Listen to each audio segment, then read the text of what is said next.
Hello guys, welcome back to my channel. Bigg Boss season 8 வந்து start ஆக போகுது அப்படிங்கிற ஒரு விஷயம் நமக்கு தெரிஞ்சதுமே நமக்குள்ள 1008 கேள்வி. எப்போங்க ஸ்டார்ட் ஆக போகுது? ப்ரொமோ ஷூட் முடிஞ்சிருச்சா? ஆமாம், இந்த சீசனை வந்து ஹோஸ்ட் பண்ண போகிறது யார்? உள்ளே வரப்போகிற அந்த கண்டஸ்டன்ஸ் யார் யாராக இருப்பாங்க? இப்படி சொல்லிட்டு நமக்கு 1008 கேள்வி வரும். இதெல்லாம் விடுங்க, நம்ம முக்கியமாக பேசுகிறது வந்து உள்ளே வரப்போகிற கண்டஸ்டன்ஸ் யார் யாராக இருப்பாங்க, இதை தான் நம்ம முக்கியமாக பேசிகிட்டு இருப்போம். எப்போ ஆரம்பிக்க போகுது இதை பற்றி தான் நம்ம அதிகமாக பேசிகிட்டு இருப்போம்.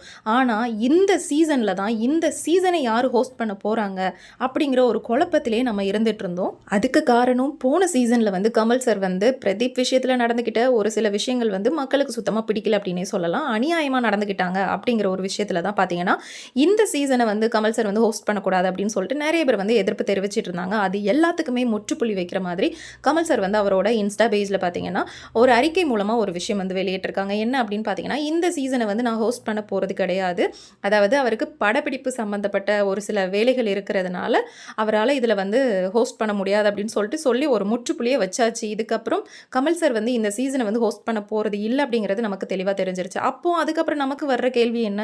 அப்போ யார் வருவா? நம்ம எல்லாரும் எதிர்பார்த்த சிம்பு வருவாரா அப்படின்னு கேட்டிங்கன்னா, சிம்புவும் வரலன்னு சொல்லிட்டாராங்க. அப்போ யாரு தாங்க வருவா அப்படின்னு சொல்லிட்டு பார்த்தீங்கன்னா, ஒருவேளை மக்கள் எல்லாரும் ஆசைப்பட்ட மாதிரி கோபிநாத் இல்லைனா ரம்யா கிருஷ்ணன் இப்படி யாராச்சும் வர்றதுக்கு வாய்ப்பு இருக்கோ அப்படிங்கிற ஒரு எதிர்பார்ப்பும் இருக்குது.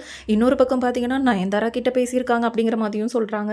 இது எந்த அளவுக்கு உண்மை அப்படிங்கிறது தெரியல. ஆனால் இப்போ நமக்கு ஒரு தகவல் கிடச்சிருக்கு. என்ன அப்படின்னு பார்த்தீங்கன்னா, விஜய் டிவி சைடு வந்து விஜய் சேதுபதி கிட்ட வந்து பேச்சுவார்த்தைகள் நடத்திட்டு வந்துட்டு இருக்கதா ஒரு சில தகவல்கள் வந்து கிடச்சிருக்கு. இதுவும் எந்த அளவுக்கு உண்மைன்னு தெரியல. ஆனால் விஜய் சேதுபதியாக தான் இருக்குமோ அப்படின்னு சொல்லிட்டு நிறைய பேர் வந்து சொல்லிட்டு வந்துட்டு இருக்காங்க. ஆனால் நல்லா தாங்க இருக்கும். விஜய் சேதுபதி பேசுகிற விதம் அது எல்லாமே வந்து நல்லா தான் இருக்கும். அவர் ஹோஸ்ட் பண்ணால் கொஞ்சம் வித்தியாசமாக நல்லாயிருக்கும்னு நினைக்கிறேன். நீங்கள் அதை பற்றி என்ன நினைக்கிங்க அப்படிங்கிறத மறக்காமல் நம்மளோட கமெண்ட்டில் சொல்லுங்கள். தேங்க்யூ.